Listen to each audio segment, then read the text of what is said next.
آج ہمارا لوگ خون پی لیتے ہیں, کئی طلاقیں دے رہے ہیں, 3 طلاقیں. جس کو دیکھو سعودی عرب کے بن باز کا فتویٰ, صالح العثیمین کا فتویٰ, ان 2 مفتیوں کا فتویٰ کہ بھی سعودی عرب یہ کہہ رہا ہے کہ 3 طلاقیں ایک ہوتی ہیں. میں کہتا ہوں تم نے کلمہ سعودی عرب کا پڑھا ہے یا نبی اور صحابہ کا کلمہ پڑھا ہے؟ کوئی ایک صحابی دکھا دو جس نے 3 طلاق کو ایک کہا ہو, اور میں درجنوں دکھاؤں گا آپ کو. یار آپ لوگوں نے صحابہ سے بھی زیادہ سعودی عرب کے علماء کو بنا لیا ہے. یہ تو 15ویں صدی کے علماء ہیں. وہ کہتے ہیں وہ حدیث کوٹ کرتے ہیں, اس حدیث کا مطلب صحابہ نے کیا سمجھا؟ کسی ایک صحابی نے اس حدیث کا وہ مفہوم لیا جو سعودی علماء لے رہے ہیں. میں سعودی علماء کے خلاف نہیں ہوں, وہ ہم سے زیادہ بہتر ہوں گے, ہم سے تقویٰ میں, للہیت میں, علماء کا ادب ہمارے لیے ضروری ہے. مگر آپ نے جب تقلید کرنی ہے تو آپ سعودی علماء کی کرو گے یا صحابہ کی؟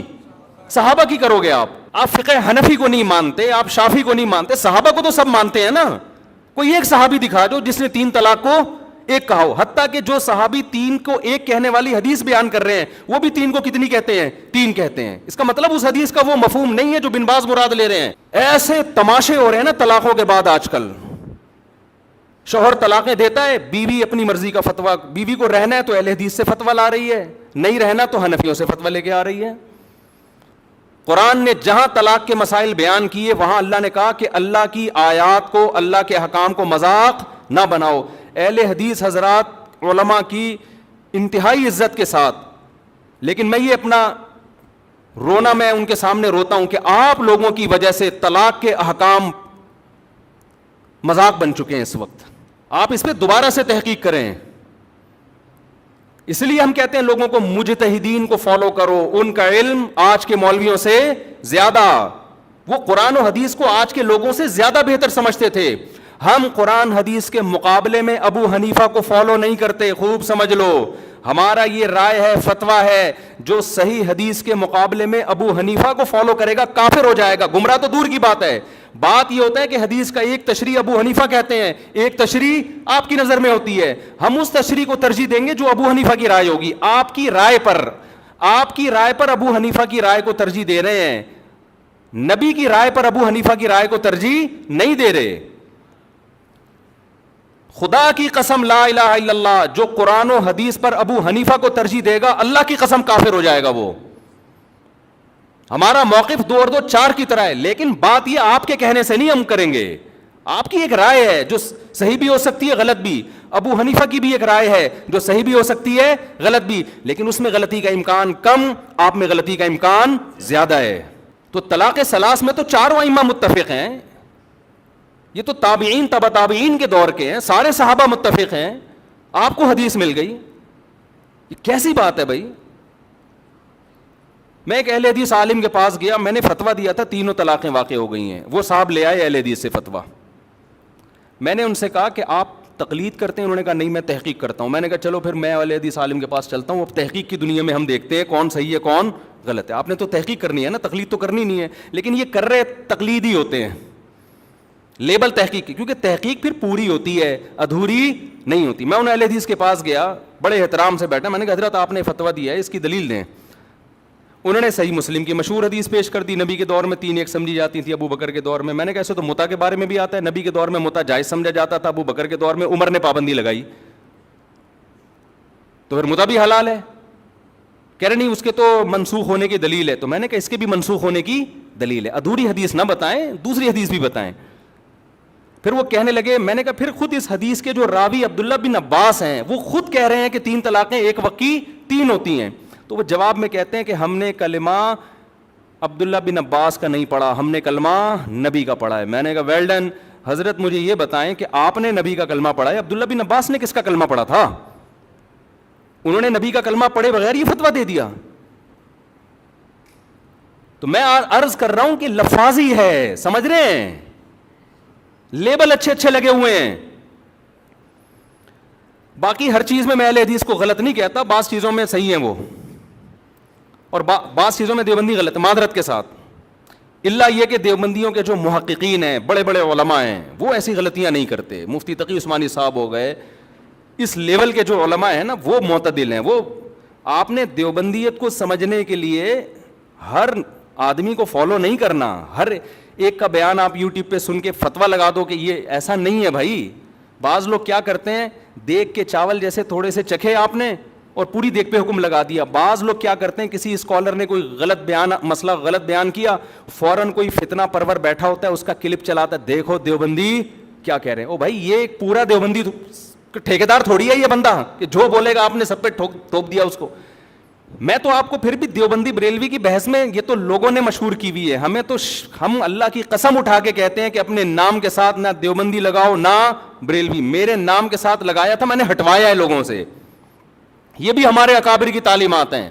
کیوں؟ جو فرقہ جنت میں جائے گا اس پہ لیبل سے نبی کیا کہہ رہے ہیں اس کے متاثر نہ ہو. اب نبی فرما دیتے, صحابہ نے پوچھا یا رسول اللہ کون سا فرقہ جنتی ناجیہ نجات پانے والا کون سا ہوگا؟ تو ہمارے نبی کا ہم پر یہ احسان کہ آپ نے وہ نام نہیں. آپ اگر کہتے اہل حدیث ہوں گے تو جمعے کی نماز میں ٹانگیں چوڑی کر کے پڑھاتا, میں زور سے آمین کہتا. ایسا ہی ہے نا. ہمارے نبی کہتے کہ وہ حنفی ہوں گے تو جتنے اہل حدیث ہیں وہ کیا بن جاتے, سارے حنفی بن جاتے. ہمارے نبی کہتے کہ وہ ہری پگڑی والے ہوں گے, اب تو انہوں نے بھی سفید کر دی پگڑی, تو ہم سب ہرے ہرے ہوتے یہاں پہ. کیا خیال ہے؟ پگڑی بھی ہری ہوتی, اور اب مجھے نہیں پتا ان کا کیا کیا ہرا ہوتا ہے, اللہ بہتر جانے. اور کیا ہرا ہوتا ہے؟ پین ہرا ہوتا جی, کنگھی ہری ہوتی ہے, شکریہ جی, ٹیوب لائٹ ہری. اچھا خیر, نبی فرماتے وہ دیوبندی ہوں گے تو سب لوگ اپنے نام کے ساتھ کیا لگاتے؟ دیوبندی. نبی فرماتے وہ شیعہ ہوں گے تو سب کیا بنے ہوتے؟ ہم محرم میں کالے کپڑے پہن کے بیٹھے ہوتے, سب اپنے آپ کو شیعہ ثابت کرنے میں لگے ہوتے. نبی نے علامت بتائی تاکہ ملتے جلتے ناموں سے دھوکہ نہ کھائیں, ناموں سے متاثر نہ ہو, نام کچھ بھی ہو. اول تو ہمارا نام مسلم رکھ دیا ہے قرآن نے, تو ہم سب کیا ہیں؟ مسلم ہیں, جس کو اردو میں مسلمان کہا جاتا ہے. ہمیں کسی اور شناخت کی بالکل ضرورت نہیں ہے. سوال پیدا ہوتا ہے پھر یہ مشہور کیسے ہو گئے دیوبندی بریلوی؟ میں بار بار کہتا ہوں یہ لوگوں نے نام دیے ہیں آسانی کے لیے. مثال کے یہ لوگ کیوں نام دیتے ہیں؟ آپ کہیں رشتہ لینے کے لیے جائیں, لڑکی والے آپ کا کانسیپٹ پوچھنا چاہتے ہیں کہ یہ میلاد شریف والا ہے, تیجے 40ویں والا ہے, ربیع الاول میں پروگرام والا ہے, یا یہ والا نہیں ہے. اب وہ پوری ڈیٹیل پوچھیں تمہارا عقیدہ کیا ہے, پوری ڈیٹیل کے بجائے شارٹ نام رکھا ہوا ہے, بھائی جو یہ کرتے ہیں ان کو بریلوی کہا جاتا ہے, جو یہ نہیں کرتے ان کو کیا کہا جاتا ہے؟ دیوبندی. تو ان شارٹ وہ انہوں نے, کیونکہ مسلمان تو دونوں ہی کہلاتے ہیں نا. ایک صاحب مجھے کہنے لگے آپ حنفی کیوں ہیں, آپ مسلم کیوں نہیں ہیں؟ میں نے کہا ہم حنفی شافی کے مقابلے میں ہیں, غیر مسلم کے مقابلے میں ہم مسلم ہیں. ہم دیوبندی بریلوی کے مقابلے میں کہلاتے ہیں, غیر مسلم کے مقابلے میں تھوڑی ہم دیوبندی ہیں, تو مسلم ہیں. تو اللہ نے ہمارا نام مسلم غیر مسلم کے مقابلے میں رکھا ہے. باقی نام بھی ہم نے نہیں رکھے, پبلک نے اپنی آسانی کے لیے رکھے, پھر وہ مشہور ہو گئے. ورنہ نہ دیوبندیت میں کچھ ہے نہ بریلویت میں کچھ ہے. اصل میں تو وہ علامت جو نبی بیان کر رہے ہیں, وہ علامت جس میں پائی جائے گی, خواہ وہ دیوبندیت کے نام سے ہو, اہل حدیث کے نام سے ہو, بریلوی کے نام سے ہو, شیعہ کے نام سے ہو, سنی, اس سے کوئی فرق نہیں پڑتا. نام تو وہی دینا چاہیے مسلم. لیکن میں بتا رہا ہوں لوگ اپنی آسانی کے لیے نام دیتے ہیں. کس مکتبہ فکر سے آپ کا تعلق ہے, تاکہ ان شارٹ بات ہو جائے نا. تو نام نبی قرآن نے ہمیں مسلم دیا, اور علامت کیا بتائی؟ صحابہ نے پوچھا یا رسول اللہ کیا کون سا فرقہ؟ آپ نے فرمایا ما انا علیہ و اصحابی. کیا بلاغت ہے یار اس کلام میں, سارے فرقوں کا پول پٹیاں کھول دی. آپ نے یہ نہیں فرمایا جو قرآن کو فالو کرے گا, یہ نہیں فرمایا, کیونکہ ہر فرقہ نسبت کہاں کرتا ہے؟ کیونکہ قرآن تو سب کی بیس ہے نا, قرآن ہی سے نکل گئے. کیا خیال ہے بھائی؟ ایک فرقہ مسلمانوں میں آئے اور کہ میں تورات کو مانتا ہوں, قرآن کو نہیں مانتا ہوں, تو ہے ہی نہیں, تو کسی کھاتے میں ہے ہی نہیں, نکل یہاں سے. تو نبی نے پہلی علامت کیا بیان کی؟ ما انا علیہ, بولو نا, وہ اصحابی, جس پر میں ہوں, جو میرا عمل ہے جس پر. تو یہ نبی کا عمل تھا. اب اس عمل میں اختلاف ہو سکتا ہے, کوئی کہہ رہا ہے ہاتھ چھوڑ کے نماز کا عمل تھا, کوئی کہہ رہا ہے ہاتھ باندھ کے نماز کا عمل تھا, کوئی کہہ رہا ہے رفع الیدین کا عمل تھا, کوئی کہہ رہا ہے نہ کرنے کا عمل تھا. آخر عمل ٹھیک ہے, یہ اختلاف شریعت میں ناپسندیدہ نہیں ہے. اس اختلاف کی بیس پہ فرقے نہیں بنتے, کوئی بنائے گا تو وہ جہنمی ہے. اور یہ اختلاف صحابہ میں بھی تھا, کیونکہ دونوں میں وہ علامت پائی جا رہی ہے ما انا علیہ. کامیاب فرقے کی علامت کیا ہے؟ جس پر نبی کا عمل. تو نبی کا عمل دونوں پر ہے نا, تو اس میں آپ دونوں میں سے کسی کو بھی غلط بولو نا یار. نہ ہاتھ باندھ کے نماز پڑھنے والے کو, نہ ہاتھ چھوڑ کے, نہ رفع الیدین کرنے والے کو, نہ کرنے والے کو, کیونکہ دونوں کے پاس دلیل ہے, دونوں مکتبہ فکر کی, اور دونوں کہاں سے ثابت کرتے ہیں؟ نبی سے. تو اس بیس پہ جتنا بھی اختلاف ہو, اس اختلاف سے جنت اور جہنم کا فتویٰ نہیں لگتا. سمجھ میں آ رہی ہے بات؟ اگلی بات, نبی یہاں کہہ کے رکے نہیں صرف ما انا علیہ. اگر آپ رک جاتے تو ہم صحابہ کو بیچ سے نکال دیتے. ہم کہتے ہیں حدیث میں کیا آ رہا ہے, بس نبی نے فرمایا وَأَصْحَابِي. کیوں؟ اب دیکھو ترتیب کیا ہے. آپ نے قرآن کا ذکر کیوں نہیں کیا؟ کیونکہ قرآن کی لوگ ایسی تشریح کریں گے جو نبی کی تشریح کے خلاف. جیسے غامدی صاحب اللہ ان کی عمر میں برکت دے, بہت ساری تشریحات ایسی کرتے ہیں قرآن کی جو حدیثوں کے خلاف جا رہی ہیں. دوسرا, آپ نے ان لوگوں پہ رد کرنے کے لیے جو حدیث کی تشریح اخپل طریقے سے کریں اور اس میں صحابہ کو بیچ سے نکال دیں, ان کو نکالنے کے لیے آپ نے کیا فرمایا؟ میرا اور میرے اصحاب کا عمل. سمجھ میں آ رہی ہے بات؟ میرے اور میرے اصحاب کا عمل.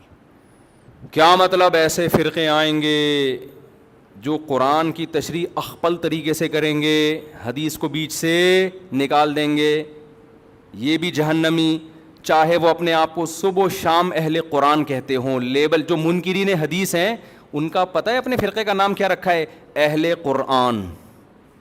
اور جب آپ ان کے سامنے بیٹھو گے قرآن کے فضائل بیان کرنا شروع کر دیں گے, بار بار قرآن کیا کہتے ہیں, اللہ کا کلام. مقصد قرآن کی فضیلت نہیں ہوگی, مقصد حدیث کا انکار ہوگا. سمجھتے ہو گے نہیں سمجھتے؟ لوگ متاثر ہوتے ہیں, یار یہ ماشاءاللہ اللہ کے کلام کو کتنا فوکس کرتے ہیں, ماشاءاللہ ماشاءاللہ کتنا ان کے دل میں اللہ کے کلام کا جلال ہے. او بھائی, یہ جو آپ کے سامنے صبح و شام قرآن کے فضائل بیان کر رہا ہے, اس کا مقصد حدیث کی نفی ہے.